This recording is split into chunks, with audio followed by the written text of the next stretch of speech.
Hello, everyone. Welcome to Small Talk. Well, my guest today is an author of a book called The Good Stripper, a soccer mom's memoir. And she's also a podcast host of How to Ruin Your Own Reputation. Time to meet Marci Warhaft. Welcome to the show. Hi, I'm happy to be here. Looking forward to chatting. Did I pronounce your last name correctly, by the way? Warhaft. Yeah, you did well. Thank you. Okay, great. Great. I'm just intrigued by your memoir, the book, The Good Stripper. What is that about? What happened? How did that come about? Well, I can't really describe what the book is about. I'll just say that it wasn't a book I ever thought I'd write. I had some friends who knew a little bit about my story, and they felt, for years, they told me I should write it because they felt that my story could help other people. I didn't because I was still stuck on my mistakes. I wasn't seeing how I overcame them. So I was seeing my struggles, I wasn't seeing my successes. So I didn't feel like it was going to be really that it would be helpful to anyone. Plus, the whole thing with my story is that I had kept secrets fiercely hidden for decades. Okay. Stuff that had happened in my life that I wasn't proud of. I was afraid that if the truth came out, that my life would be ruined. It would negatively impact people in my life. So I was terrified, and I lived like that for years. And then I got to the point where I was turning 50, and I felt like with more years behind me than ahead of me, I didn't want to live in fear anymore. I didn't want to live with shame. I didn't want to live with guilt. And I was starting to realize that I hadn't done anything terrible. I had just done the best I could with what I had at that time. And in a really quick nutshell, my story is about how anybody could start off uh, with the world at their feet. I mean, I was a little girl who felt like I could do anything and be anything. I had a great family and tons of support. I had a great mom. My parents divorced when I was young, but my mom was amazing. I had an older brother that I adored. And I was told at a very young age that I had a voice and the right to use it, and I could be anything and do anything. And I believed that until quite young, life started to kind of sucker punch me and kind of say, nope, not so fast. And it was one kind of trauma and tragedy after another, which impacted my self-esteem. And what I learned was when you move through life with very little self-worth Right. or self-esteem, you become very vulnerable to outside influences, not always good. And I found myself doing things I never thought I'd do, in situations I never thought I'd be in, with people I never thought I would be involved with. And then ultimately, even though I managed to get out of it, the next part of it was, okay, well, what do I do with all the guilt and shame that I've collected over the years about it? And that was really what was the most damaging, was not what I did, was how I felt about myself because of what I did. And that was the biggest, the most amazing life-changing experience, was when I was able to finally say, okay, you know what, I'm done hiding. Before anybody can say anything to me, oh, I know you used to do this, or I heard that, I was like, okay, this is it. I'm going to expose myself and share my story. So, because I've heard once, nobody could shame you if you're not ashamed.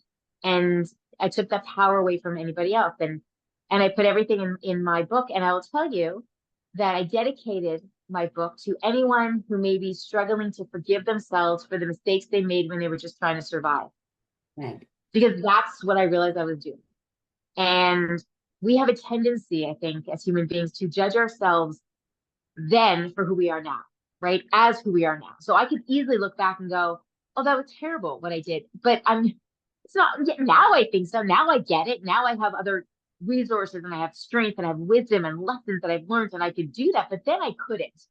So now, instead of looking back at who I was and with disdain, now I have empathy for that part of me. And I'm much more compassionate to that part of me. And that's been probably the most liberating, empowering experience, that thing that's come out of writing the book. Sounds great. As you're talking, I'm just thinking about, sometimes we kind of live in the way I would describe it is in a fog when we're in the middle of whatever, and then one day the fog clears and you see things in a total different light, right? Absolutely. Yeah. So the process of writing it, like what was that like for you? It was interesting because the whole thing took me about 7 months to write. I wrote it pretty quickly, but it's all I did. I mean, I just I just holed myself up in my basement and that's all I did. I just wrote. And there were some chapters that I wrote through the night. I would just stay up all night and write through to the morning because I didn't want to be in those days for more than one day.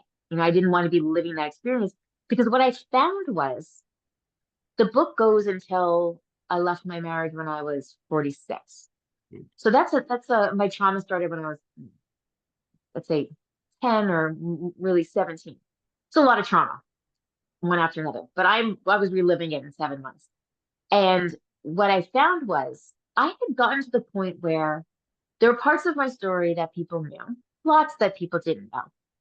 But even the parts that people knew, I was able to tell it like a story like it wasn't even me. And I think a lot of people do that. That's actually a way of healing from trauma, is when you can tell your story and you don't feel it anymore because it's almost like it happened to somebody else.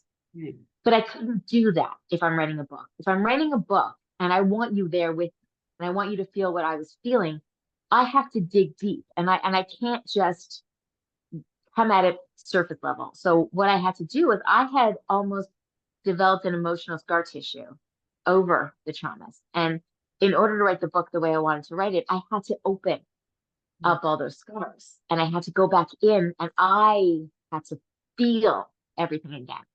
Right. And that was tough. I mean, it was amazing to me is I've had people say, how do you remember so much? And what I found was I didn't at first, but one memory kind of unlocks another memory that unlocks another memory. And all of a sudden, the floodgates kind of open. So people will often say, oh, it must have been so cathartic. And I'm like, in some ways, sure. But in some ways, it was really painful. Like I remember being in physical pain, my back and my shoulders. And then I took a break. I went to visit a friend out of town for 2 weeks and I realized I had no pain. And it's because I wasn't holding all of that trauma.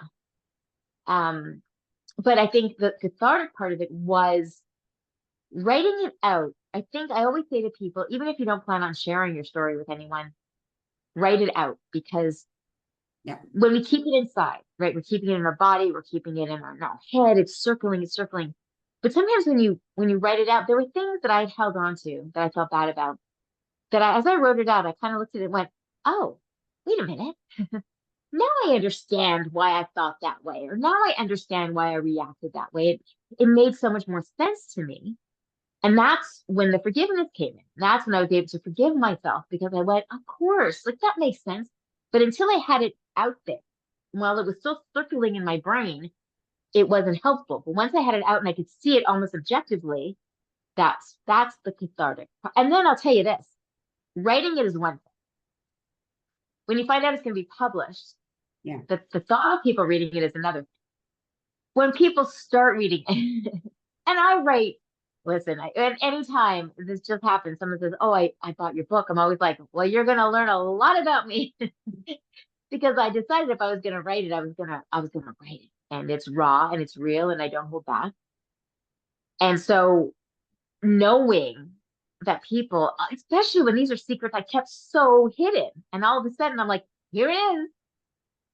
When people, either it could be people that know you, that you're like, oof, you're going to look at me different, maybe, or if complete strangers who are going to know you in depth.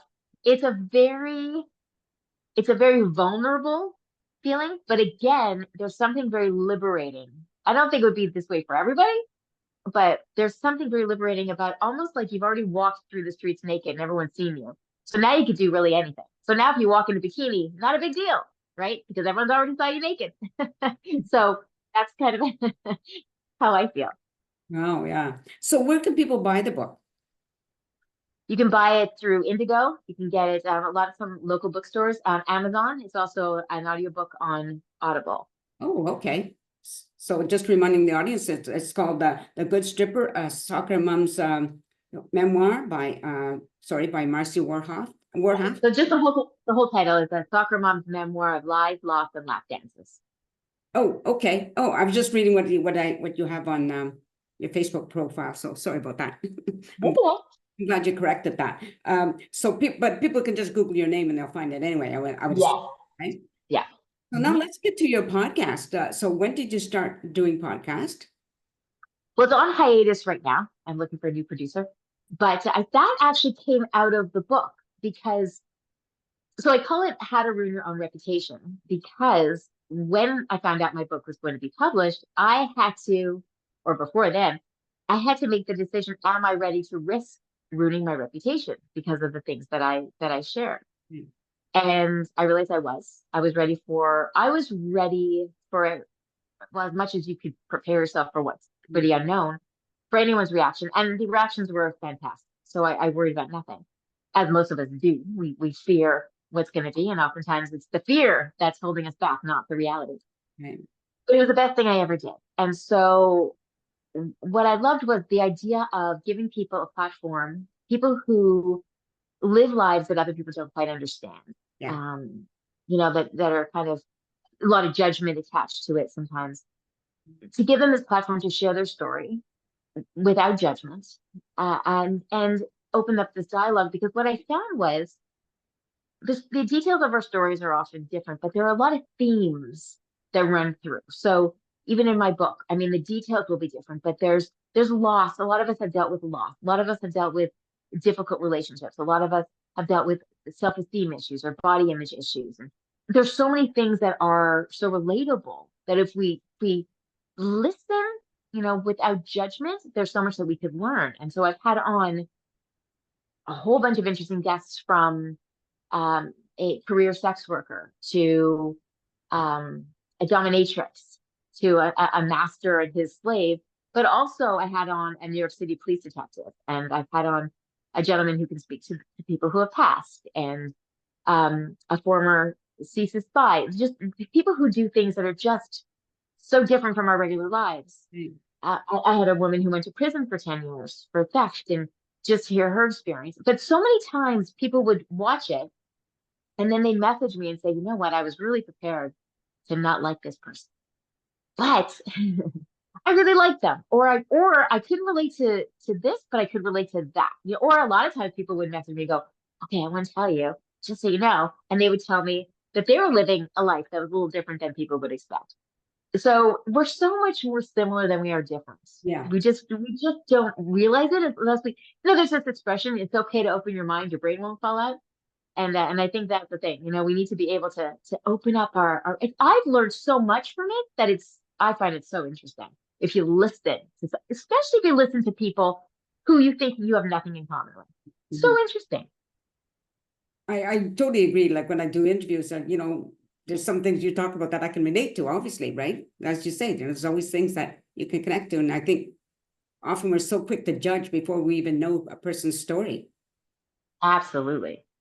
And that's what we're sort of conditioned, which is a shame, even though, I always say social media is where you'll find a ton of quotes saying, just be you. But then social media is also saying, but not like that. It's like, live your best life as long as your best life looks like my best life. So it's so judgy, but it's we're doing ourselves a disservice, because again, I love all the stuff that and look, there were some guests that I would hear their story and I'd kind of go, whoa, I would never do that. But as their story or what they do, but as people, I've never ended up interviewing somebody that I didn't really like Yeah. afterwards, Because you can also separate what somebody does, as long as they're not hurting anyone, we're talking about consenting adults or whatever. But you can separate what somebody does for a living or in their private life from who they are as people. And I think that's the problem that people get confused about too. Right. And it could be a lot of fun too. Like I interviewed a woman, I thought she was going to talk about opening a cupcake business. But she asked, well, you want to know what my real job is? And I said, sure. She said, well, I'm an adult entertainer. And I just had such fun listening to her, like she does all. Exactly. Yeah, it was just so much fun. She talked about doing online, right? And Mm-hmm. somebody who talked about the sex toys and Right. like showed me and using the words and stuff like, whoa, what is that? And to me, it was just a lot of fun. Absolutely. I know some people are prudish and they wouldn't, but you know what it's like. You've heard it yourself, I'm sure, that some people think, oh my gosh, how can anybody even talk about those things, Oh no, and sometimes I think those are the people who need to listen to those podcasts. Not the, and again, we're not talking about getting into crude. Uh, I mean, we're not saying we're not promoting pornography or whatever, but conversations around people who have different experiences. All you could do is learn. You might not enjoy it, or you might say not for me. Like I said, there are plenty of things that I interviewed people and went, not for me, but wow, so interesting. Just that, and to also learn, it's very, very easy to see one side of something. If you're talking about the sex industry, you're talking about even pornography, you're talking about to see it as one way, because that's the way we're taught to sort of think good, bad. But then sometimes when you hear, I spoke with an OnlyFans model, and for her, it helped her self-esteem. For her, it helped her relationship. And it's a very interesting thing that I would not have understood had I not spoken to somebody who's living it. And I think we are doing ourselves a huge disservice by not learning from other people. If we surround ourselves with people who are just like us, we will learn nothing. We'll feel safe, we'll feel comfortable. And I think that's the thing, is a lot of people don't like the feeling of discomfort. And you feel uncomfortable sometimes if it's new for you.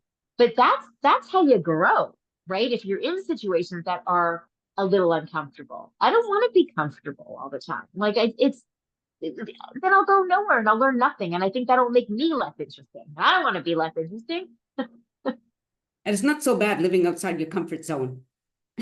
I don't even have a comfort zone. I think my comfort zone is not being in a comfort zone. I think that's what I've learned. I don't know how to live in a comfort zone. I'm just thinking about. Yeah. So now I know you have a website, right? The www.thegoodstripper.com. Right. I think I still have that one. Pardon? Oh, I think I still have that one. I know I got rid of some of my websites, but I mean, people can, if they want information on the book, they can I'm all over social media. So like you said, just Google my name, Marci Warhaft, and I'm very easy, too easy to find sometimes. yeah. But I'm pretty easy to find. Oh, you were from Montreal? Yes. Oh, okay. Me too. Well, I grew up in Montreal. So interesting. Yeah. Yeah, I think, but I'm just trying to think. I think we covered everything. So it's really interesting. I just love the fact that you put it all out there, as hard as it was for you during the process, right? And then it's there. And as you said, now you're hiding nothing and nobody can say anything because like, okay, so. It is. And can I tell you something? It's very addictive. Like once I did kind of say, this is me, the good, the bad, the ugly, this is me. And now I can't stop. Like now, there's this great quote that I heard that says, I would love to be mysterious, but I can't shut up. Like that's the thing. Like now I'm just, I fell in love with the truth. And I've always been somebody I grew up, my mom always said that lying was the worst thing for her. Like nothing we could do would be worse than lying about it after. So I don't like that. And I didn't lie. I really just sort of hid to protect others kind of thing. Right. I don't know that I need to do that anymore. But now this really is who I am. And I say what I think and how I feel, and I do what I do.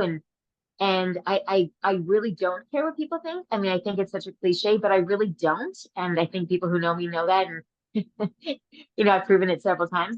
But yeah, you get one go around. I mean, it depends what you believe, but I mean, I believe you kind of get one go around in this world. And I don't want to water myself down to make other people comfortable. I don't think that's my job. I don't think that's my responsibility. My responsibility is to be kind and compassionate and generous, but it's not to make you comfortable with my life. Right. That's not, it's to make me comfortable with my life. I always say if I get to the end of my life and if my life choices make you uncomfortable, better you're uncomfortable with my choices than I'm uncomfortable with my choices. I won't judge you for who you are, but I won't, no, I was going to say I won't be judged. No, I'm okay if you can judge me all you want, but it's not going to bother me. Right. Yeah. And I heard this quote that, if somebody talks about me, it's none of my business what they say, It's true, but that's it. It really isn't. All I can do is be me. And it took me 50 years. I'm 54 now, but it took me starting at 50 to be as me as I can be, the good or the bad of it. And I'm not going to stop that. I mean, it took me half a century to get comfortable in my own skin because I spent most of my life not feeling good enough, pretty enough, smart enough, talented enough, interesting enough, anything enough. It took me this long to be like, no, I'm good. That I'm not, I won't give anyone the power to take that away from me. And it's freeing, isn't it? Like when you let things out there, it is freeing. There's so much to worry about, like real life stuff to worry about. Yes. I am not going to worry about what other people think. I mean, like I said earlier, I used to worry, I used to judge myself on how I survived. And I say this all the time. I used to worry about, I used to judge myself on how I survived instead of being proud of the fact that I survived. If somebody's going to judge me on how I survived my trauma, Yeah. that's on them. Right. The hard part for me was getting through it. The hard part for me was surviving it. If you want to judge me on how I survived it, that's not going to hurt me. I'm not going to feel that. So you go ahead with, if that's how you want to waste your time, have at it. But I'm not wasting my time on it. Very good. And that's a really good spot to end it. All right. But just stay on camera for a second, please. So to the audience, you've listened to Marci Warhaft. Sorry about that, Marci. Google her and you find her book and you check out her podcast or that, which it'll be starting up again. It should be, but you can still find a whole bunch of episodes. They're great. Okay, great. And thank you everybody for watching the show. I really hope you continue to do so. Take care, everyone, and peace out. Yeah, I just want to let you know that this is going to air September 3rd. No, sorry, September 2nd.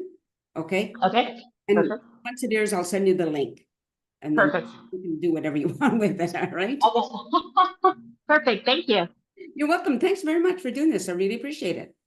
I appreciate you. All right. Well, I'll see you later. bye-bye for now. Okay.